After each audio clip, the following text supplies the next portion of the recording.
পাহাড়ে এখন উৎসবের আমেজ। লাখো মানুষের পদচারণায় উচ্ছ্বসিত পাহাড়ি ক্ষুদ্র গোষ্ঠীরা।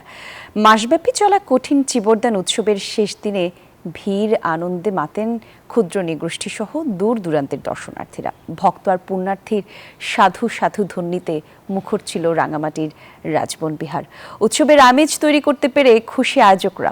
ফাতেমা জান্নাত মোমোর তথ্যচিত্রে ডেস্ক রিপোর্ট।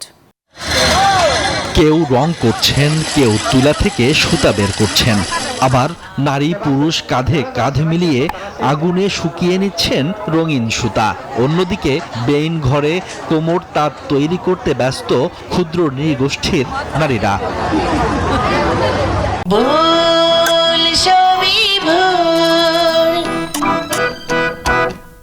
এই উৎসবকে ঘিরে রাঙামাটিতে নেমেছে মানুষের ঢল। আনন্দে একসাথে মেতে উঠেছে ক্ষুদ্র নৃগোষ্ঠী ও বাঙালিরা। হাজারো মানুষের ভিড়ে রাঙামাটি রাজবন বিহারে উচ্ছ্বাসে মাতেন দর্শনার্থীরাও। সব মানুষের সমাগম অনেক দেখা যাচ্ছে, অনেক আনন্দ হয়। আমরা এই বেনগুলোর মাধ্যমে আমরা পূর্ণতা অর্জন করি। এই পুণ্যের ফলে জগতের সকল প্রাণী সুখী হোক, সকল প্রকার দুঃখ হতে মুক্তি লাভ করুক, এটাই আমরা প্রার্থনা করি। এই যে ত্রিচিবরটা পড়ে, এই ত্রিচিবরটা তিনি যেন এই পূর্ণ করে দান করতে পারেন। নানা প্রতিবন্ধকতার মধ্যেও সফলভাবে এমন উৎসব উপহার দিতে পেরে খুশি আয়োজকরা। ঐতিহ্যবাহী মনোভ্রান্তের নির্দেশিত পথে আমরা দীর্ঘদিন ধরে হাঁটছি এবং ভ্রান্তের